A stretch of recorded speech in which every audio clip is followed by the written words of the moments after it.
ورحمۃ اللہ وبرکاتہ۔ الحمدللہ الحمدللہ الحمدللہ القوی الرحمن والصلاة والسلام علی رسول الیمن والامان وعلی آلہ وصحبہ الذین هم کملۃ الایمان وعلی من تبعہم بإحسان، خصوصاً علی امامنا الاعظم ابی حنیفۃ النعمان۔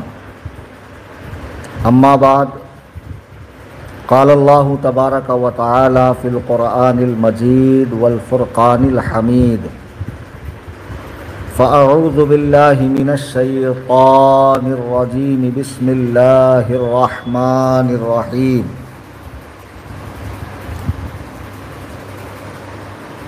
هو الذی بعث فی الأمیین رسولا منہم یتلو علیہم آیاتہ ویزکیہم ویعلمہم الکتاب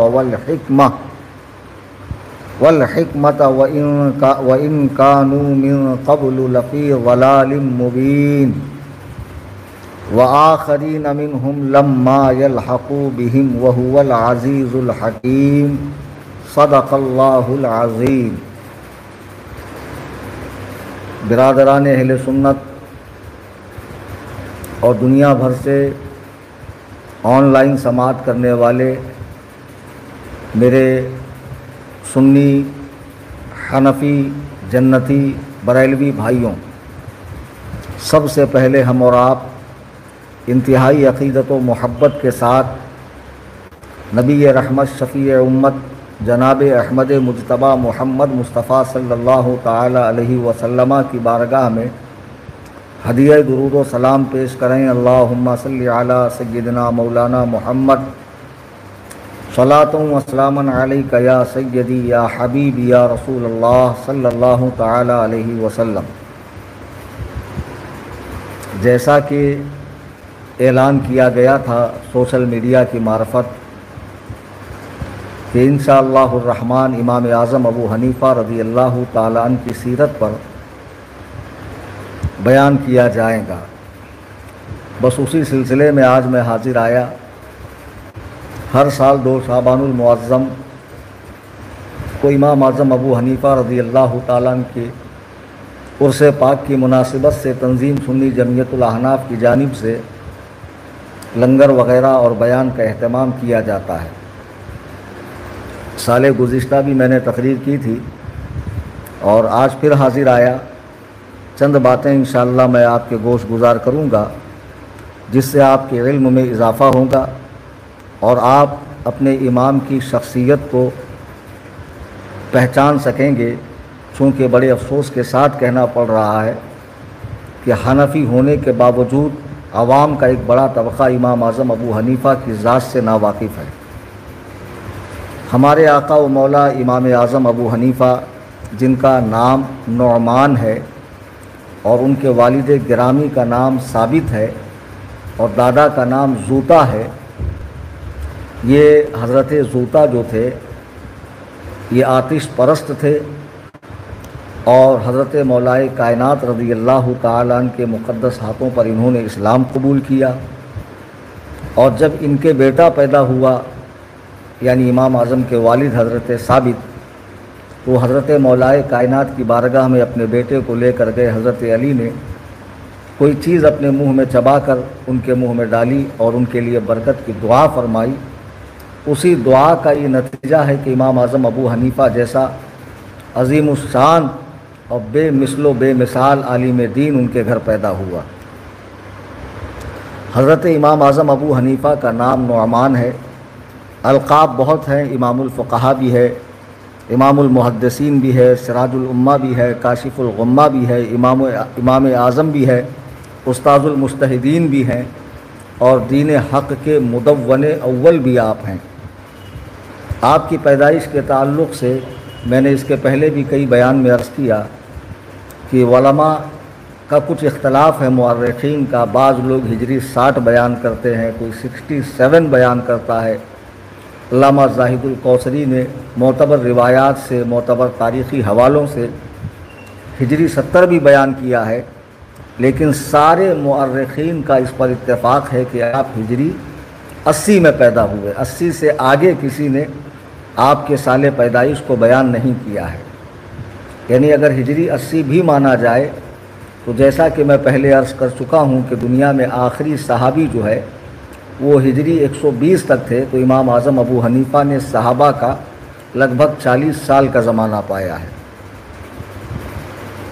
آپ کا مولد و مسکن یعنی جہاں آپ کی ولادت ہوئی اور جو آپ کی جائے سکونت رہی وہ کوفہ کی سرزمین ہے۔ ابھی قرآن مجید سورہ جمعہ کی جو آیت کریمہ میں نے پڑھی اس میں ہمارے امام کے تعلق سے نبی کریم صلی اللہ علیہ وسلم کی ایک بشارت موجود ہے۔ قرآن کریم میں رب تعالیٰ کا ارشاد هو الذی بعث فی الامیین، کہ وہی ہے جس نے ان پڑھوں میں انہی میں سے ایک رسول بھیجا کہ ان پر اس کی آیتیں پڑھتے ہیں، اور فرمایا انہیں پاک کرتے ہیں، انہیں کتاب اور حکمت کا علم عطا فرماتے ہیں، اور بے شک وہ اس سے پہلے ضرور کھلی گمراہی میں تھے۔ اور وآخرین منہم لما یلحقوا بہم، اور ان سے اوروں کو پاک، ان میں سے اوروں کو پاک کرتے ہیں اور علم عطا فرماتے ہیں جو ابھی ان اگلوں سے نہیں ملے۔ یعنی نبی کریم صلی اللہ علیہ وسلم نے جو لوگ گمراہی میں تھے، کفر و شرک کے دلدل میں پھنسے ہوئے تھے، ان کو نکالا، کتاب و حکمت کا علم عطا فرمایا، اور نبی کریم ان لوگوں کو بھی علم عطا فرمائیں گے جو ابھی اس صحابہ کی جماعت سے آ کر نہیں ملے، صحابہ کی جماعت سے آ کر نہیں ملے۔ اس آیت کریمہ کی جو تفسیر صحیح بخاری میں ہے، حدیث کا راوی حضرت ابو ہریرہ رضی اللہ تعالیٰ عنہ ہے، یہ حدیث بخاری میں بھی ہے، مسلم میں بھی ہے، مسند امام احمد بن حنبل میں بھی ہے، کہ حضرت ابو ہریرہ نے اللہ کے نبی سے عرض کی کہ یا رسول اللہ علیہ السلام، وہ کون ہیں کہ جن کے بارے میں آیت کریمہ میں ارشاد ہوا کہ اور ان میں سے اوروں کو پاک کرتے ہیں اور علم عطا فرماتے ہیں جو ان اگلوں سے نہیں ملے؟ یا رسول اللہ آپ ارشاد فرمائیں کہ وہ کون لوگ ہیں جو ابھی ہم سے نہیں ملے؟ سرکار نے جواب ارشاد نہیں فرمایا، حتیٰ کہ حضرت ابو ہریرہ نے 3 مرتبہ اپنے سوال کو دہرایا۔ اسی بیچ 2 کتابوں والے یعنی حضرت سلمان فارسی، جن کو قرآن کا بھی علم تھا اور تورات کا بھی علم تھا، اور معمر صحابی ہیں، سرکار کی بارگاہ میں تشریف لائے تو آپ نے اپنا دست مبارک حضرت سلمان فارسی کے کندھے پر رکھا اور ارشاد فرمایا لو کان الایمان عند ثریا لنا له رجال او رجل من هؤلاء او رجل من هؤلاء، یہ صحیح بخاری جلد 2 ہے، صفحہ 727 ہے۔ جو خالص عربی والی ہو، غیر معرب، غیر مقلدین سے میں کہوں گا ذرا اس کو کھول کر دیکھیں کہ بخاری شریف میں جو الفاظ ہے لو کان الایمان عند ثریا، اگر ایمان ثریا ستارے کی بلندی پر پہنچ جائے تو اس کی قوم سے چند اشخاص، چند لوگ یا ایک شخص حاصل کرے گا۔ اور صحیح مسلم میں جلد 2 ہے، صفحہ 312 ہے، جہاں فارس والوں کی فضیلت کا بیان ہے، وہاں لو کانت دین عند ثریا کے الفاظ ہیں۔ بخاری میں لو کان الایمان اور مسلم میں لو کانت دین عند ثریا، اگر دین ثریا ستارے تک پہنچ جائے، اس کی بلندی تک پہنچ جائے تو ضرور اہل فارس میں سے یا فارس والوں کے بیٹوں میں سے ایک شخص اسے جا کر لے کر آئے گا۔ اور امام احمد بن حنبل نے لو کان العلم عند ثریا، ایک جگہ بخاری میں ایمان کا لفظ آیا ہے، مسلم میں دین کا لفظ آیا ہے، اور مسند امام احمد بن حنبل میں علم کا لفظ آیا ہے کہ جب علم ثریا ستارے کی بلندی پر پہنچے گا تو اس کی قوم میں سے ایک شخص اسے لے کر آئے گا۔ اس حدیث کے متعلق امام سیوطی تمییز الصحیفہ میں، جس کا صفحہ 3 ہے، لکھتے ہیں کہ حضرت امام ابو حنیفہ کی اس حدیث میں بشارت دی ہے جسے حلیۃ الاولیاء میں سیدنا ابو ہریرہ سے روایت فرمایا گیا ہے، اور یہ اصل صحیح ہے جس پر بشارت اور فضیلت میں اعتماد کیا جا سکتا ہے۔ امام جلال الدین سیوطی کے شاگرد، سیرت شامی کے مصنف حضرت علامہ محمد بن یوسف شافعی نے بھی اس کی تائید و توثیق کی ہے۔ نبی کریم صلی اللہ علیہ وسلم نے آیت کریمہ کے ضمن میں ارشاد فرمایا کہ سلمان فارسی کے قوم سے ایک شخص ہوگا جو دین کو ثریا کی بلندیوں سے لے کر آئے گا اور لوگوں میں اسے عام کر دے گا۔ اللہ اکبر کبیرہ۔ نبی کریم ہجری 11 میں تشریف لے گئے، حضرات صحابہ کے مبارک وجود دنیا سے اٹھنے لگے۔ اب لوگوں میں دنیا داری زیادہ ہو گئی، لوگوں میں دنیا داری زیادہ ہو گئی۔ حال یہ ہو گیا کہ لوگ جو حضرات صحابہ کے مقدس نقوش قدم تھے ان سے ہٹنے لگے اور علم کی کمی آنے لگی، تو اللہ تعالیٰ نے سیدنا امام اعظم ابو حنیفہ کو کوفہ کی سرزمین پر پیدا فرمایا، جو دین کو اس بلندی سے لے کر آتے ہیں اور لوگوں میں عام فرماتے ہیں۔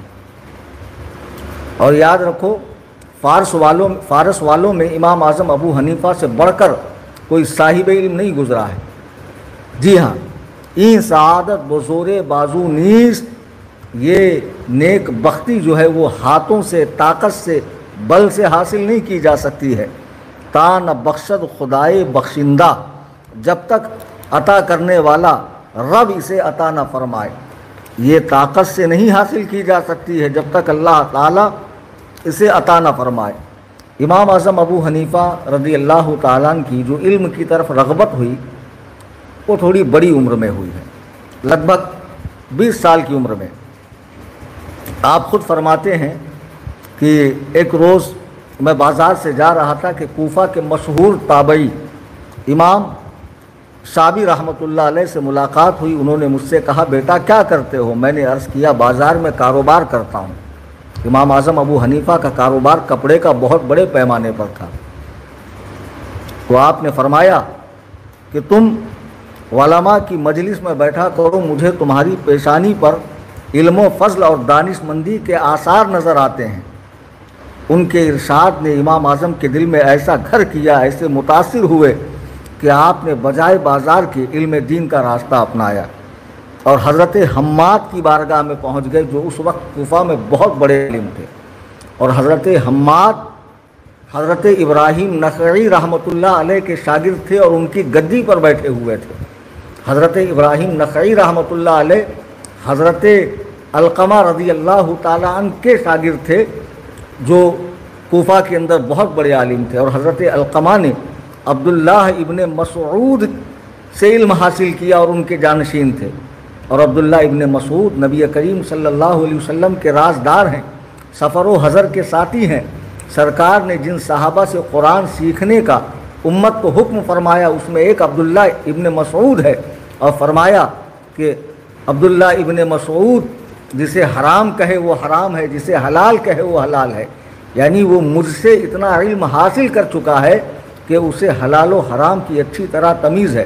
یہی وہ عبداللہ ابن مسعود ہیں کہ جب کوفہ میں آئے تو آپ کے علم سے استفادہ کرنے والے اتنے ہو گئے کہ مولائے کائنات شیر خدا جب کوفہ میں تشریف لائے تو آپ نے دیکھا کہ شاگردان عبداللہ ابن مسعود سے پورا کے پورا میدان بھر گیا ہے۔ حضرت علی فرحت و انبساط سے فرماتے ہیں کہ عبداللہ ابن مسعود، تم نے کوفہ کو تو دارالعلوم بنا دیا ہے، علوم کا گھر بنا دیا ہے۔ اللہ اکبر کبیرہ۔ یہ امام اعظم ابو حنیفہ رضی اللہ تعالیٰ عنہ کی شاگردی کا تسلسل ہے کہ آپ نے حضرت حماد کی بارگاہ میں حاضری دی اور وہاں سے علم حاصل کیا۔ اور ایک بات یہ بھی بتا دوں کہ امام شابی رحمۃ اللہ علیہ کی تلقین کے علاوہ آپ نے ایک خواب بھی دیکھا تھا، ایک خواب جسے حضرت داتا گنج بخش علی ہجوری رحمۃ اللہ علیہ، جن کا مزار پاک لاہور میں ہے، کشف المحجوب کے صفحہ 162 پہ یہ خواب ہے کہ امام اعظم ابو حنیفہ نے ایک مرتبہ خواب دیکھا کہ نبی کریم صلی اللہ علیہ وسلم کی قبر مبارک کھل گئی اور آپ جسم اقدس کی ہڈیاں اپنے سینے سے لگا رہے ہیں۔ سرکار دو عالم صلی اللہ علیہ وسلم کے جسم پاک کی ہڈیوں کو سینے سے لگا رہے ہیں۔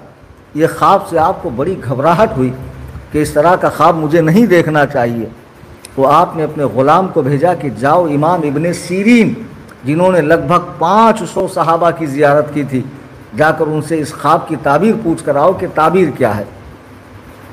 جب غلام پہنچا تو غلام نے اس خواب کو اپنی طرف منسوب کرتے ہوئے کہا، حضور میں نے ایسے ایسے خواب دیکھا ہے اور اس کی تعبیر کیا ہو سکتی ہے؟ امام ابن سیرین نے اسے نیچے سے اوپر تک دیکھنے کے بعد فرمایا کہ یہ مبارک و مسعود خواب تجھ جیسے غلام کو نہیں آ سکتا ہے، جس نے خواب دیکھا ہے اسے بھیج۔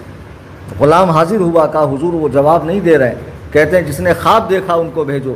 تو امام اعظم ابو حنیفہ جب حاضر ہوئے تو امام ابن سیرین نے کھڑے ہو کر گلے سے لگایا اور فرمایا ابو حنیفہ مبارک ہو، اس اشارے غیبی کے اندر یہ بات بتائی جا رہی ہے کہ نبی کریم صلی اللہ علیہ وسلم کی سنتیں، آپ کا طریقہ جو عالم میں پھیلا ہوا ہے، آپ کے اقوال، اسے تم کتابی شکل میں ایک جگہ جمع کرو گے، یعنی اللہ تعالیٰ تم سے دین کا بہت بڑا کام لینے والا ہے۔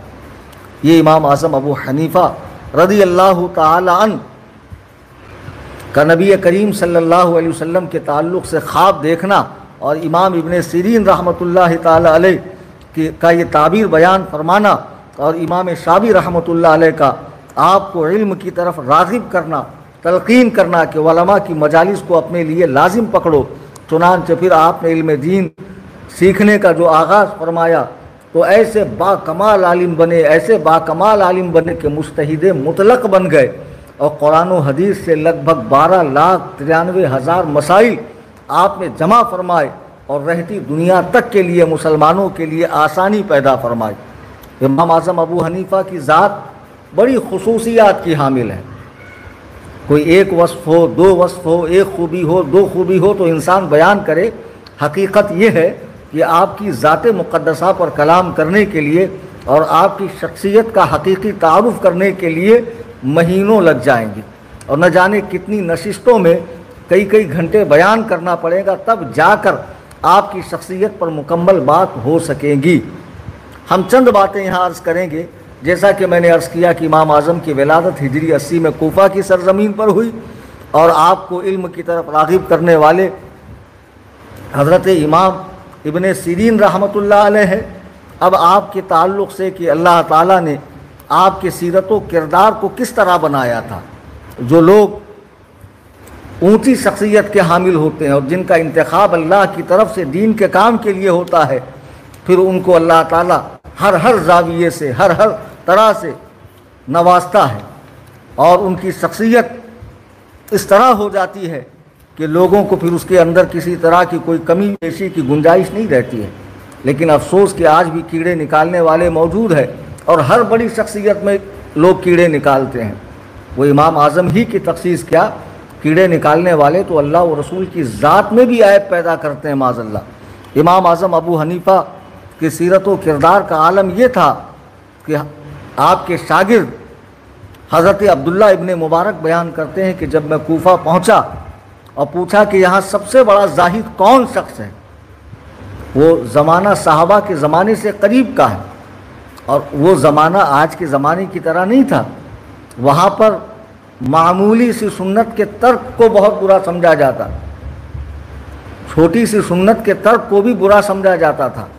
حضرت عبداللہ ابن مبارک جو حضرت امام بخاری رحمۃ اللہ علیہ کے دادا استاذ ہیں اور امیر المومنین فی الحدیث جن کا لقب ہے، وہ کہتے ہیں کہ میں کوفہ پہنچا اور پوچھا یہاں سب سے بڑا عالم کون ہے، تو سب نے بیک زبان امام اعظم ابو حنیفہ کا نام لیا۔ حضرت حفص بیان کرتے ہیں کہ میں 30 سال تک امام صاحب کی خدمت میں رہا، کبھی نہیں دیکھا کہ جو کچھ دل میں ہو اس کے خلاف ظاہر کیا ہو، یعنی دل میں کچھ ہو اور زبان پہ کچھ ہو۔ یہ آپ کی عادت نہیں تھی، بلکہ آپ کی عادت کریمہ یہ تھی کہ جب بھی کسی چیز میں ذرا سا بھی شبہ پیدا ہوتا تو اس سے علیحدہ ہو جاتے اور اپنا تمام مال بھی اس سے الگ کرتے۔ یاد ہوگا آپ کو یہ واقعہ، بارہا علماء سے آپ نے سنا ہوگا کہ آپ نے اپنے شریک کاروبار کو کوئی کپڑا دیا بیچنے کے لیے۔ جیسا کہ میں نے بتایا کہ امام صاحب رحمۃ اللہ علیہ کپڑے کے بہت بڑے تاجر تھے، تو اس کپڑے میں کوئی نقص تھا، کوئی کمی تھی۔ امام صاحب نے کہا بیچتے وقت اس کو بتا کر دینا۔ اب یہ صاحب بازار میں گئے لیکن بھول گئے عیب بتانا، کپڑا بیچ دیا، خدمت میں پیسہ لے کر حاضر ہوئے، اور وہ 30,000 درہم تھے، معمولی رقم نہیں تھی۔ تو امام اعظم نے پوچھا کہ آپ نے وہ عیب بتایا سامنے والے کو کہ کپڑے میں عیب ہے؟ اس نے کہا نہیں حضرت میں بھول گیا۔ امام اعظم نے سارا کے سارا مال صدقہ کر دیا، اللہ اکبر کبیرہ، سارا کے سارا مال صدقہ کر دیا۔ آج مسلمان کہے جانے والے، اللہ و رسول کے نام کا دم بھرنے والے، امام عالی مقام سیدنا امام حسین کا غم منانے والے، آپ سے محبت کرنے والے، اولیاء اللہ کے زندہ باد ہونے کے نعرہ لگانے والے، آج ہم مسلمانوں کا یہ حال ہے کہ ہم ہماری عیب دار چیزوں کو خوبی بتا کر بیچتے ہیں۔ ابھی پچھلے دنوں میرے ساتھ ایک حادثہ ہوا کہ میں نے اپنی کوئی چیز بیچی، ایک مسلمان کو بیچی، یہ حقیقی بات بتا رہا ہوں میں آپ کو۔ ان صاحب نے جب مجھے پیسے دیے تو اس میں 2-3 نوٹ ایسی تھی کہ جس میں بھارتیہ بچوں کا بینک لکھا ہوا تھا، اور چپکا کر مجھے دے دی۔ میں نے لے لیا، اب میں نے کسی کو پیمنٹ کر دیا سامنے، اب مجھے نہیں پتا تھا کہ اس کے اندر اس طرح کی بات ہے۔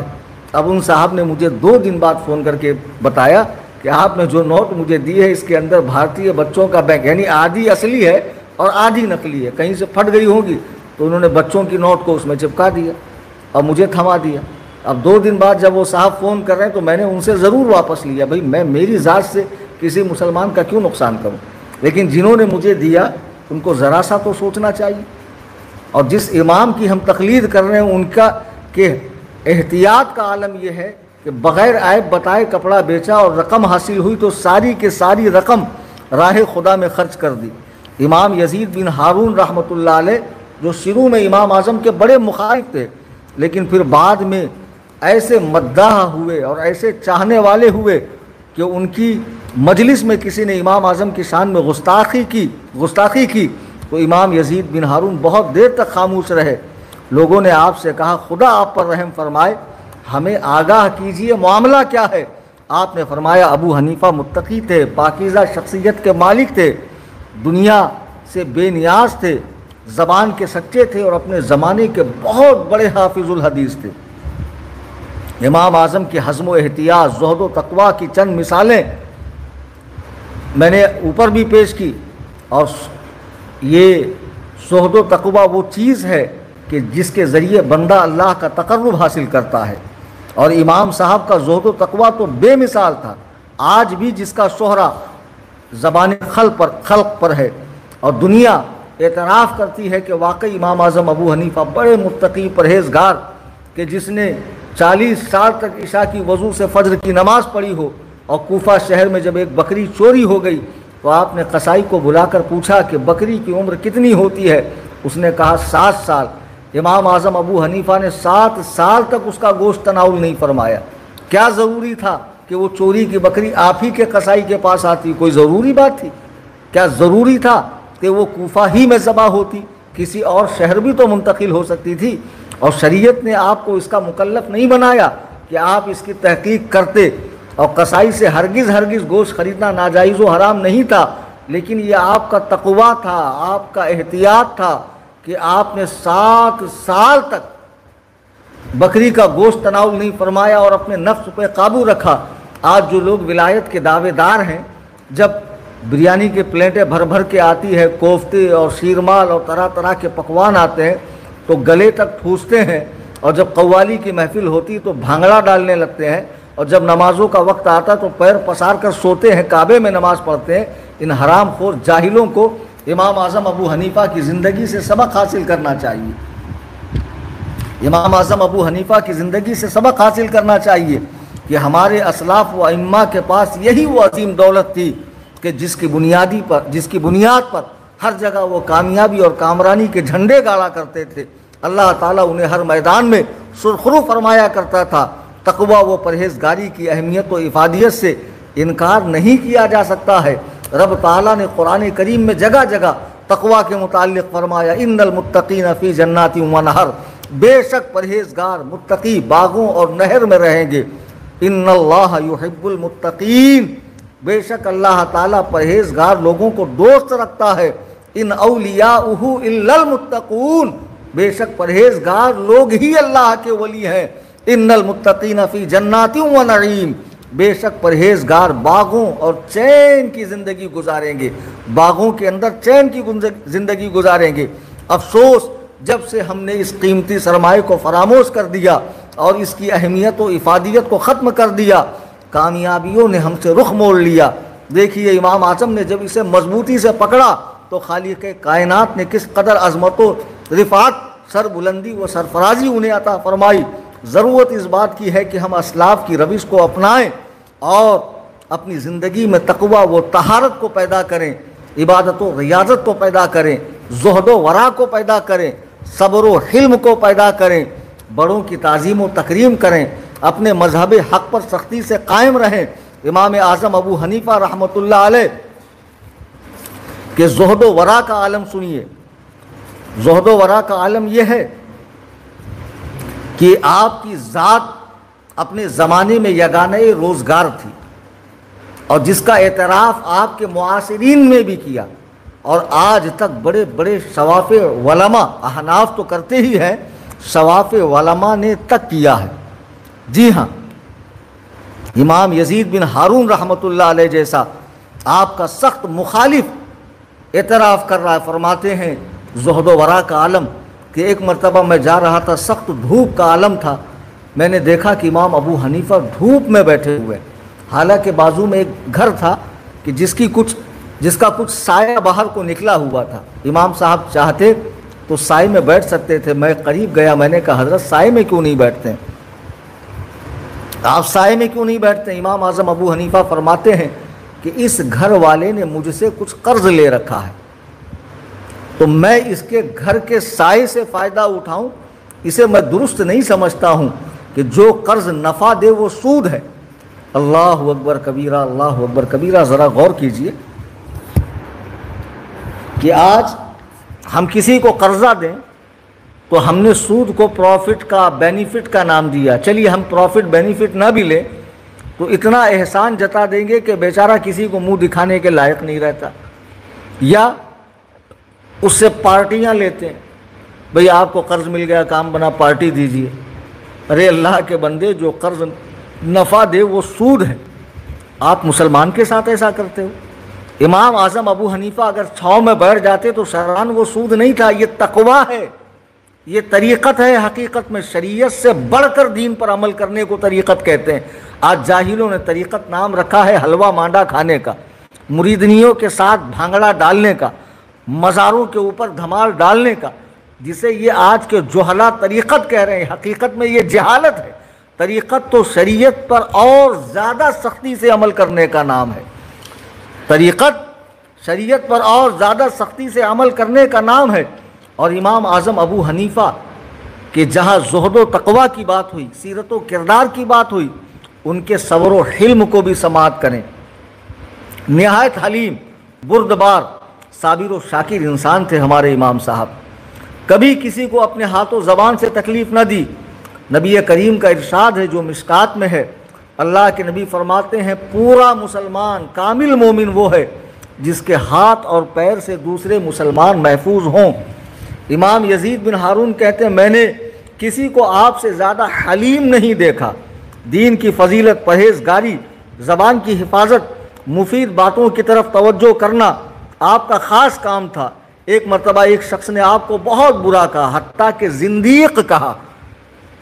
آپ نے فرمایا اللہ تعالیٰ تیری مغفرت کرے کہ وہ جانتا ہے کہ جو کچھ تو کہہ رہا ہے میری حقیقت اس کے خلاف ہے۔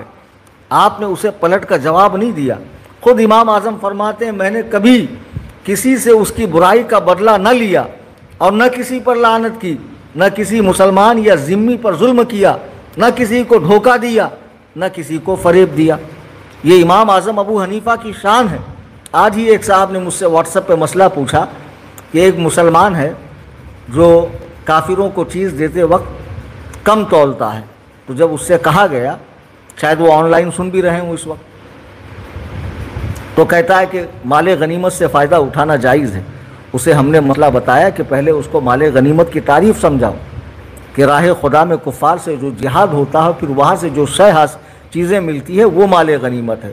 یہ تو دھوکہ ہے، کون سا جہاد کر رہے ہو آپ؟ معاذ اللہ، یہ تو وَأَقِيمُوا الْوَزْنَ بِالْقِسْطِ وَلَا تُخْسِرُوا الْمِيزَانَ، قرآن کریم کا صاف صاف ارشاد ہے کم تولنے کے متعلق، کم نہ تولو۔ دھوکہ دینا تو کسی کو جائز نہیں۔ پھر یہ امام اعظم کیا فرما رہے ہیں کہ میں نے کسی مسلمان یا کافر کو کبھی دھوکہ نہیں دیا۔ تو اگر امام اعظم کے آپ مقلد ہیں تو اپنی اس عادت سے باز آئیے، دھوکہ مت دیجیے، فریب مت دیجیے، سیدنا امام اعظم ابو حنیفہ رحمۃ اللہ تعالی علیہ کی شخصیت بہت بلند ہے۔ ہم آپ کی اگر سیرت و کردار پر بات کریں، زہد و ورع پر بات کریں، حلم و حکم پر بات کریں، عمل پر بات کریں، تقوی طہارت پر بات کریں، خشیت و للہیت پر بات کریں، خلوص و دیانت پر بات کریں، امانت داری پر بات کریں، غرض کہ آپ کے بے شمار اوصاف حمیدہ پر بات کریں، تو خدائے کعبہ کی قسم یہ وقت ناکافی ہے۔ چند چیزیں ضروری بتا کر میں اپنی بات کو ختم کر دوں کہ اللہ تعالیٰ نے امام اعظم، پہلے تو یہ سمجھیں کہ امام اعظم کے اساتذہ کتنے ہیں۔ امام اعظم ابو حنیفہ رحمۃ اللہ علیہ کے لگ بھگ 4000 اساتذہ ہیں، وہ بھی حضرات تابعین میں سے۔ تابعین کون؟ جنہوں نے نبی کریم صلی اللہ علیہ وسلم کے مقدس صحابہ کی زیارت کی۔ صحابہ کون؟ جنہوں نے زمانہ نبوت کو پایا، سرکار دو عالم صلی اللہ علیہ وسلم کی زیارت سے مشرف ہوئے بحالت ایمان، اور اسی پر ان کا خاتمہ ہوا۔ اور اللہ کے نبی فرماتے ہیں کہ خیر القرون قرنی ثم الذین یلونہم ثم الذین یلونہم، کہ سب سے بہترین زمانہ میرا پھر اس کے بعد کا، یعنی میرے صحابہ کا زمانہ بہترین ہے پھر اس کے بعد کا، یعنی امام اعظم کے زمانے کو بھی حضور نے بہترین زمانہ فرمایا ہے۔ امام اعظم ابو حنیفہ چونکہ کوفہ شہر میں پیدا ہوئے، تو میں نے بتایا کہ عبداللہ ابن مسعود سے جب حضرت مولائے کائنات ملنے آئے تو شاگردان عبداللہ ابن مسعود سے کوفہ کا پورا میدان بھر گیا تھا۔ تو کوفہ ایسی جگہ تھی جس کا ہر گھر بقعۂ نور بن گیا تھا، جس کا ہر گھر دارالحدیث اور دارالفقہ اور دارالتفسیر بنا ہوا تھا۔ ہزاروں طالبان علوم نبوت اپنی پیاس بجھانے کے لیے کوفہ کا رخ کیا کرتے تھے۔ حقیقت یہ ہے کہ کوفہ شہر کو مرکز علم و فن ہونے کا جو شرف و امتیاز حاصل ہوا، یہ سب اصحاب رسول نبی کریم صلی اللہ علیہ وسلم کے تقریباً 1500 صحابہ کوفہ میں تشریف لائے۔ کتنے؟ 1500، جس میں بدر والے بھی تھے، بیعت رضوان والے بھی تھے۔ جی ہاں، وہ 1500 صحابہ کے قدوم مبارک کوفہ شہر میں پڑے، تب کوفہ جا کر بقعۂ نور بنا، اور جس کا ہر گھر دارالحدیث، دارالتفسیر، دارالفقہ سمجھے بنا ہوا تھا، جہاں پر جگہ جگہ قال اللہ و قال رسول کی صدائیں بلند ہوتی تھی۔ وہی ہمارے امام اعظم ابو حنیفہ کا مولد و مسکن تھا، جس کی وجہ سے یقیناً آپ کو بے شمار اجلہ و اکابرین محدثین و فقہاء سے شرف تلمذ بھی رہا، یعنی شاگردی کا شرف رہا۔ ایک مرتبہ خلیفہ منصور نے امام اعظم سے پوچھا کہ آپ نے کس سے علم حاصل کیا؟ تو مسند امام اعظم میں ہے صفحہ 311 پر، یہ تاریخ بغداد میں ہے صفحہ 334 پر، جس کی جلد 13 ہے، کہ خلیفہ منصور نے پوچھا کہ آپ کو کن لوگوں سے علم حاصل کیا ہے؟ امام اعظم فرماتے ہیں میں نے حضرت عمر کا علم ان کے شاگردوں سے، حضرت علی کرم اللہ وجہہ الکریم کا علم ان کے شاگردوں سے، اور عبداللہ ابن مسعود کا علم ان کے شاگردوں سے، اور عبداللہ ابن عباس کا علم ان کے شاگردوں سے حاصل کیا۔ تو منصور نے کہا بے شک آپ نے اپنے علم کو پکا کر لیا، بے شک آپ نے اپنے علم کو پکا کیا، یعنی آپ اتنے پختہ علم والے ہیں کہ اب آپ کے مقابلے میں کوئی ٹک ہی نہیں سکتا ہے۔ امام سیف الائمہ رحمۃ اللہ علیہ فرماتے ہیں کہ امام اعظم ابو حنیفہ نے 4000 تابعین سے شرف تلمذ حاصل کیا ہے۔ بے شمار اساتذہ ہیں امام صاحب کے۔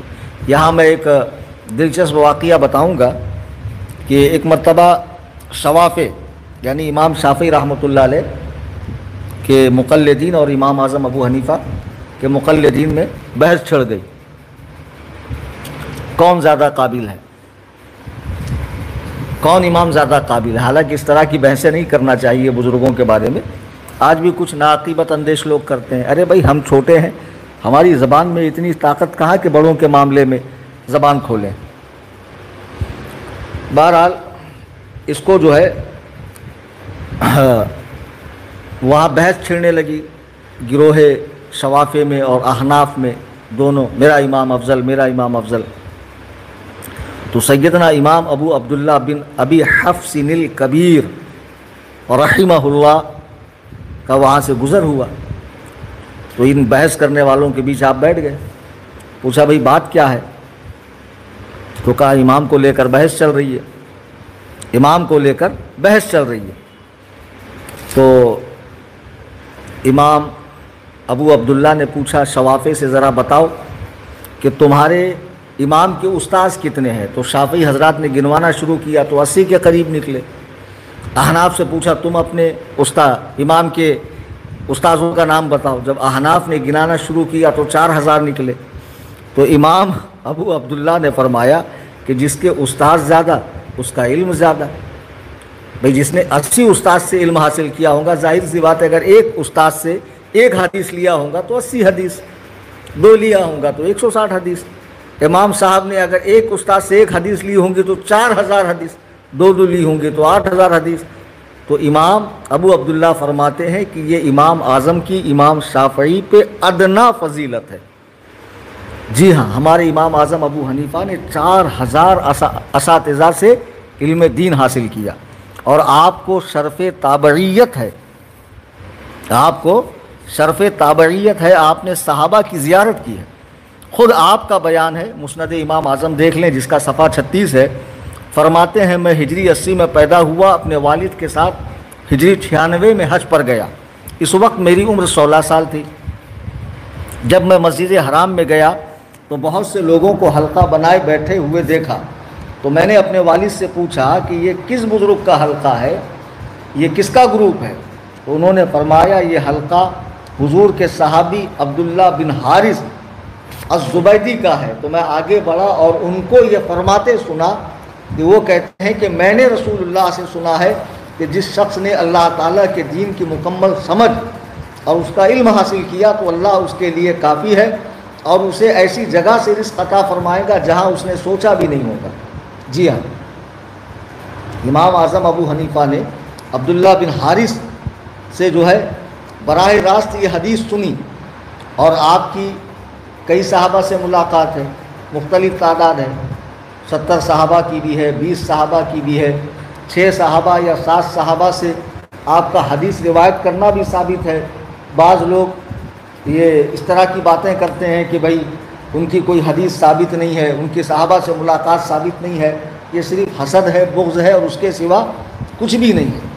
جیسے ہمارے امام صاحب نے 4000 اساتذہ سے علم حاصل کیا تو اللہ تعالیٰ نے آپ کو بے مثال ذہانت عطا فرمائی۔ آپ کی ذہانت کے بے شمار قصے کتابوں کے اندر ہے، ایسے ایسے قصے ہیں کہ سبحان اللہ، بڑے بڑے علماء آپ کے زمانے میں عاجز آ جاتے تھے، بڑے بڑے علماء آپ کے زمانے میں عاجز آ جاتے تھے۔ جی ہاں، اللہ تعالیٰ نے وہ ذہانت ہمارے امام اعظم ابو حنیفہ کو عطا فرمائی کہ بڑے بڑے لوگ آپ کے سامنے ٹک نہیں پاتے تھے، اور ایسا جواب ہوتا تھا کہ لوگ لاجواب ہو جاتے تھے۔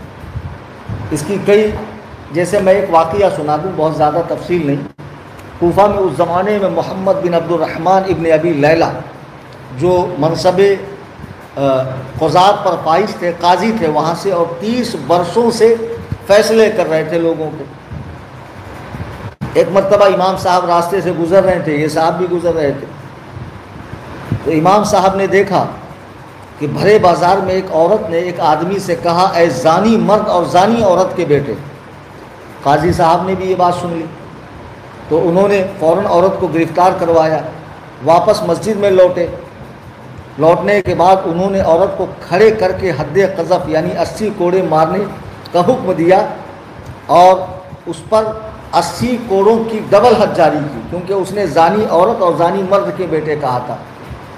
اس مرد کی ماں اور باپ پر الزام لگایا، تو قاضی ابن ابی لیلہ نے کہا کہ اس عورت کو 160 کوڑے مارے جائیں۔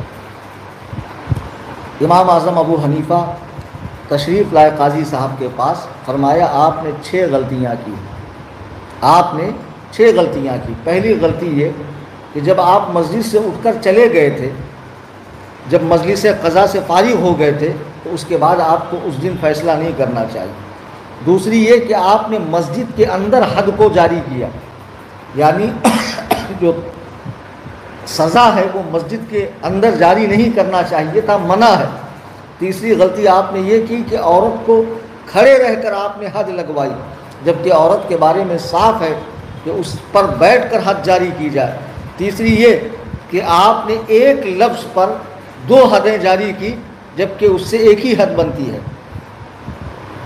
پھر یہ کہ آپ نے دونوں حد اکٹھے جاری کروائی، جب پہلی حد کا زخم بھر جاتا تو اس کے بعد دوسری حد کا حکم دینا چاہیے تھا، لیکن آپ نے بلا جانے ہوئے، مسئلے کی گہرائی کو سمجھے ہوئے اکٹھے دونوں حد جاری فرمائی۔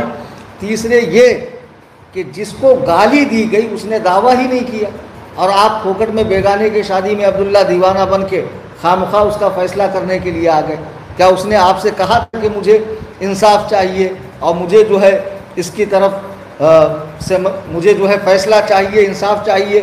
جب قاضی صاحب نے یہ باتیں سنی تو سخت ناراض ہو گئے۔ امام اعظم ابو حنیفہ رحمۃ اللہ علیہ کی شکایت کر دی گورنر کے پاس، تو گورنر نے کہا کہ آپ فتوے نہ دیا کریں، آپ فتوے نہ دیا کریں۔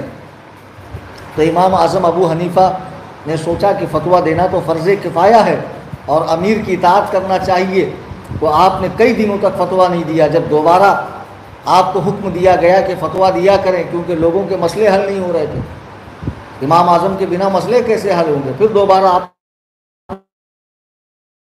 نے فتوے دینے کا کام شروع کیا۔ امام اعظم کو اللہ نے ایسی عقل عطا فرمائی تھی کہ میں نے ایک مرتبہ کہا تھا کہ جو عقل انسان کی انتہا ہے وجود کی تیرے ابتدا ہے، جبل ہے تو علم و آگہی کا امام اعظم ابو حنیفہ۔ ایک بڑا دلچسپ واقعہ کتابوں میں آتا ہے کہ امام اعظم ابو حنیفہ اپنے ساتھیوں کے ساتھ مسجد میں بیٹھے تھے تو ایک شخص پر نگاہ پڑی، تو امام صاحب نے اسے دیکھ کر فرمایا یہ شخص مسافر ہے، حالانکہ وہ بالکل اجنبی تھا۔ پھر کچھ دیر بعد فرمایا کہ اس کے جیب میں کوئی میٹھی چیز ہے، پھر کچھ دیر بعد فرمایا کہ یہ معلم الصبیان یعنی بچوں کا استاذ ہے۔ تو حاضرین کو لگا کہ امام صاحب شاید یوں ہی فرما رہے ہیں، یعنی بغیر اس کو جانے بوجھے ایک اجنبی شخص کے بارے میں یہ کہہ دینا کہ یہ مسافر ہے، اس کے جیب میں کوئی میٹھی چیز ہے، اور پھر یہ کہ یہ بچوں کا استاذ ہے۔ تو حاضرین میں سے ایک شخص اس بات کو یقینی بنانے کے لیے اور قطعی بنانے کے لیے اٹھا اور جا کر پوچھا بھائی آپ کون ہیں؟ اس نے کہا میں مسافر ہوں۔ تو کہا بھائی تمہارے جیب میں کیا ہے؟ تو اس نے کوئی میٹھی چیز نکال کر دکھائی۔ فرمایا آپ کیا کام کرتے؟ اس نے کہا میں بچوں کو پڑھاتا ہوں۔ تو یہ شخص حیرت میں آ کر پوچھا کہ حضرت یہ ساری باتیں آپ بغیر ملے بغیر دیکھے کیسے آپ نے پہچانی؟ تو امام اعظم ابو حنیفہ کا جواب سنیے۔ فرماتے ہیں کہ جب یہ شخص جو ہے ادھر ادھر نگاہ کر رہا تھا تو میں سمجھ گیا کہ یہ راستے کو یا کسی پہچان والے کو ڈھونڈ رہا ہوں، یقیناً ایک مسافر ہی ایسا کرتا ہے۔ مقیم انسان جو مقامی ہوگا اس کو جہاں جانا ہوگا چلا جائے گا، جس سے ملنا ہوگا ملے گا، لیکن اس کی نظریں بتا رہی تھی کہ یہ اس علاقے کا نہیں، یہ مسافر ہے۔ دوسرا، اس کے جیب کے پاس مکھی بیٹھی ہوئی تھی، تو مکھی اسی جگہ بیٹھتی جہاں کوئی میٹھی چیز ہو۔ تیسرا یہ کہ یہ بچوں کو بہت تیز نگاہوں سے گھور گھور کے دیکھ رہا تھا۔ میں سمجھ گیا کیونکہ بچے پڑھانے والوں کی اکثر یہ عادت ہوتی ہے کہ وہ بچوں کو اکثر گھور کر دیکھتے ہیں۔ اللہ اکبر کبیرہ۔ اب سوچئے کہ جس کے علم و ذہانت، عقل اور شعور کا یہ عالم ہو، اور ایسی پختہ عقل جسے اللہ نے عطا فرمائی ہو، اس کے علم و ذہانت کا اور قرآن و سنت کے علم کا کیا عالم ہوگا۔ ایسے سینکڑوں واقعات ہیں۔ ایک واقعہ بھی ذہن میں آیا کہ آپ کے پڑوس میں ایک چوری ہو گئی۔ اب چور نے چوری کرنے کے بعد گھر والے کو قسم دی کہ اگر کسی کو بتا دیا تو تیری بیوی کو 3 طلاق۔ اب سارا کچھ چھوڑ گیا ایک چادر کے علاوہ، اور دوسرے دن بازار میں وہ غریب دیکھ رہا ہے کہ میرے گھر کا سامان بک رہا، لیکن بول بھی نہیں سکتا کہ یہ چور ہے کیونکہ بیوی کو طلاق پڑ جائے گی۔ اب اسی کپڑے میں لپیٹا ہوا امام اعظم کے پاس آیا، تو امام اعظم نے پوچھا کیا ہوا؟ تو کہا حضرت چوری ہو گئی لیکن چور کا نام نہیں بتا سکتا۔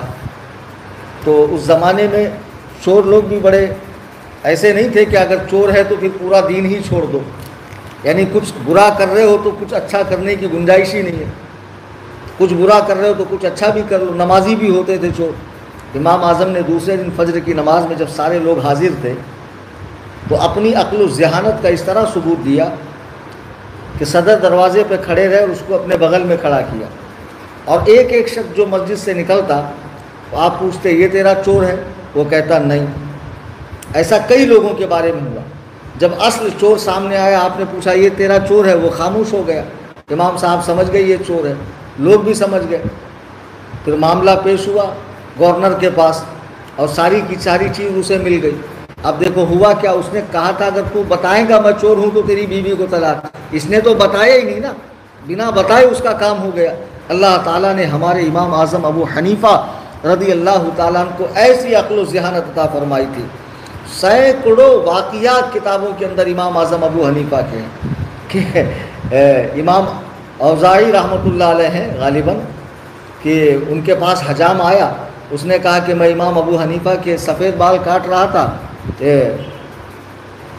تو غالباً اس طرح کا واقعہ ہے کہ میں نے آپ سے کہا کہ بھئی سفید بال مت اکھاڑیے ورنہ زیادہ پیدا ہوں گے، تو آپ نے فرمایا کالے ہی بال اکھاڑ دے تاکہ کالے زیادہ پیدا ہو۔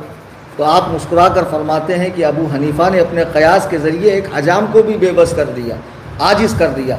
اللہ تعالیٰ نے ہمارے امام صاحب رحمۃ اللہ علیہ کو وہ جو ہے عقل و ذہانت عطا فرمائی تھی، اور عبادت و ریاضت میں بھی آپ کا کوئی ثانی نہیں تھا۔ 40 سال تک عشاء کی وضو سے فرض کی نماز پڑھنا اور ایک ایک نشست میں پورا قرآن کریم پڑھنا، 100 مرتبہ حالت خواب میں اللہ سبحانہ و تعالیٰ کا دیدار کرنا، نبی کریم صلی اللہ تعالیٰ علیہ وسلم کی کئی مرتبہ زیارت کرنا، اللہ اکبر کبیرہ، نبی کریم صلی اللہ علیہ وسلم کی زیارت کرنا، ائمہ اہل بیت کی صحبت اختیار کرنا، جیسے امام باقر رحمۃ اللہ علیہ کی، امام جعفر رحمۃ اللہ علیہ کی، بے شمار فضائل ہیں امام اعظم ابو حنیفہ کے، اور یہاں تک کہ عبادت و ریاضت میں بھی آپ کے زمانے میں آپ کا کوئی ثانی نہیں تھا۔ جی ہاں، اور علم و تقویٰ کا حال دیکھیے، عبادت و ریاضت کا حال دیکھیے، آپ جس شعبے میں امام اعظم کو دیکھیں گے وہ آپ کو یکتائے زمانہ نظر آئیں گے۔ جی ہاں، اتنی خوبیاں اور اتنی صلاحیتیں آپ کے ذات کے اندر اللہ تعالیٰ نے رکھ دی تھی، بے شمار خوبیاں ہیں۔ چند چیزیں میں عرض کر دیتا ہوں کہ امام اعظم ابو حنیفہ کی جو نمایاں خصوصیات ہے اس میں یہ کہ آپ سب سے پہلے اس دین کے جمع فرمانے والے ہیں۔ آپ زمانہ خیر القرون میں پیدا ہوئے، جسے اللہ کے نبی نے بہترین زمانہ فرمایا۔ آپ زمانہ صحابہ میں ہی منصب افتاء و اجتہاد پر فائز ہوئے اور فتاوی نویسی کا کام آپ نے شروع کیا۔ امام اعمش جب حج کے لیے جانے لگے تو باوجود بہت بڑے عالم ہونے کے مناسک حج آپ نے امام اعظم ابو حنیفہ سے لکھوایا اور فرمایا کہ میرے علم میں فرض و نفل کا ان سے زیادہ جانکار کوئی نہیں ہے، فرض و نفل کا ان سے بڑا جانکار کوئی نہیں ہے۔ آپ جب خلیفہ کے دربار میں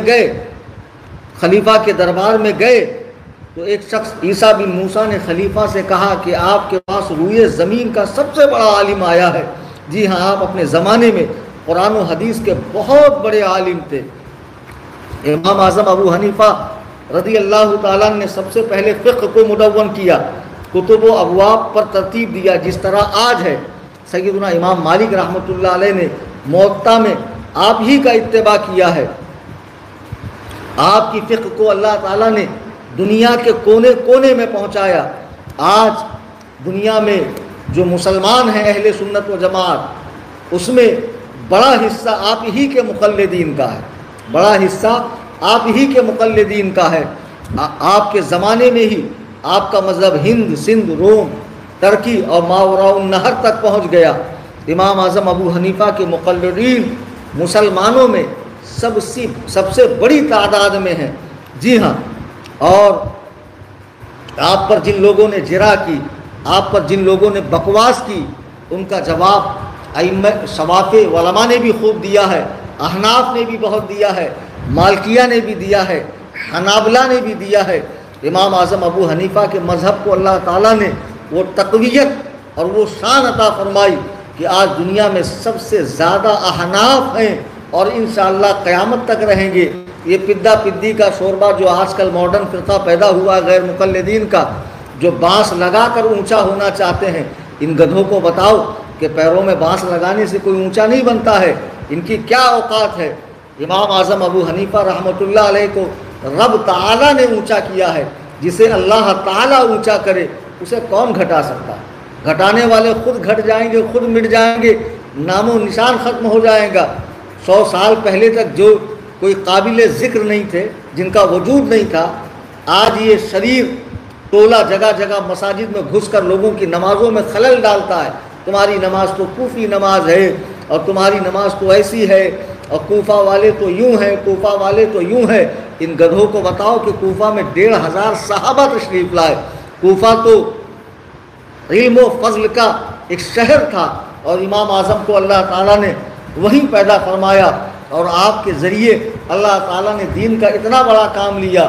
آپ کی بشارت تو حدیث پاک میں موجود ہے، جیسا کہ شروع میں نے عرض کیا، حضرت مولائے کائنات علی مرتضیٰ نے آپ کے والد کے لیے دعا کی کہ اللہ تعالیٰ ان کی اولاد میں برکت عطا فرمائے اور ان کے ذریعے دین کی خدمت لے۔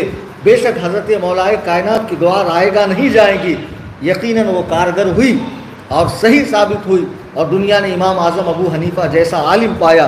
امام اعظم رضی اللہ تعالیٰ عنہ جو بے شمار خصوصیات کے حامل تھے، انشاءاللہ تفصیلی بیان میں پھر کبھی کروں گا، وقت کافی ہو گیا ہے۔ اب چند باتیں عرض کر کے میں اپنی بات کو ختم کر دوں۔ امام اعظم ابو حنیفہ رحمۃ اللہ علیہ کو خلیفہ منصور نے اپنے زمانے میں عہدہ قاضی کا عہدہ پیش کیا، قاضی القضات کا۔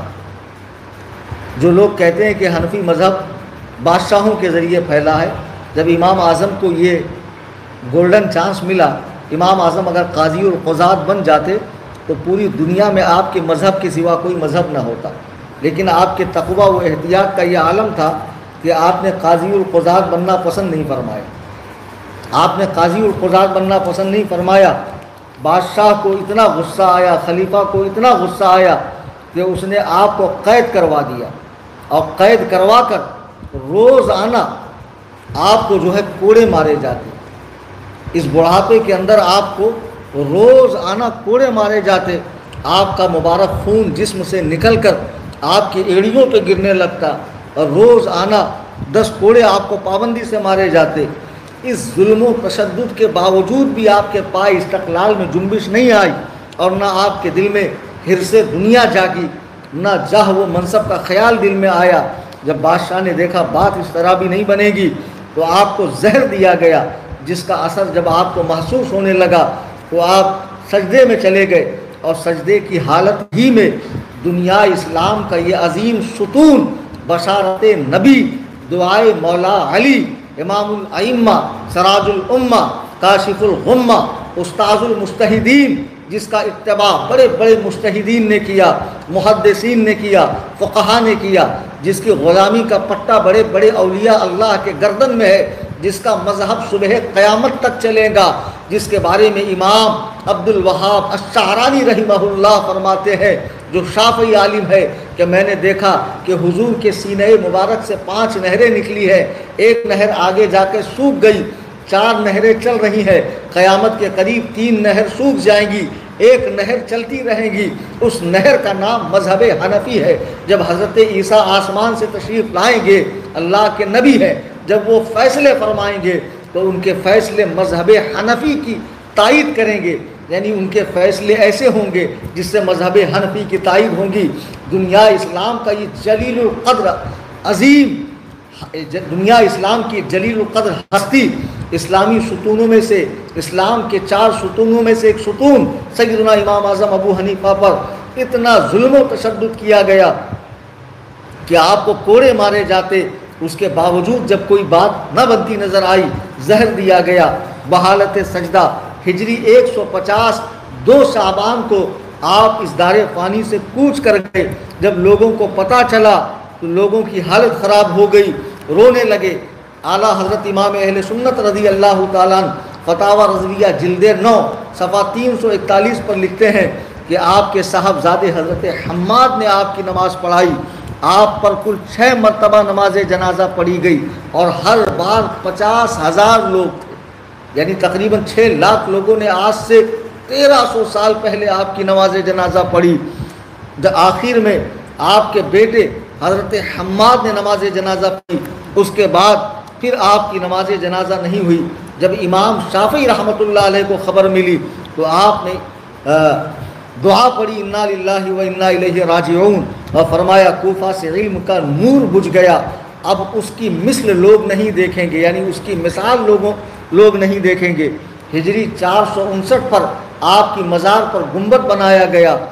آپ کی وفات کے بعد بڑے بڑے ائمہ حدیث نے، ائمہ فقہ نے غم کا اظہار کیا، اور کتابوں میں آتا ہے کہ آپ کی مزار کے پاس جنات نوحے کرتے تھے، اور ایک آواز آتی تھی، فقیہ چلا گیا، فقیہ چلا گیا، اب تمہارے لیے فقہ نہیں تو اللہ سے ڈرو، ان کے جانشین بنو، نعمان کا وصال ہو گیا، اب کون ہے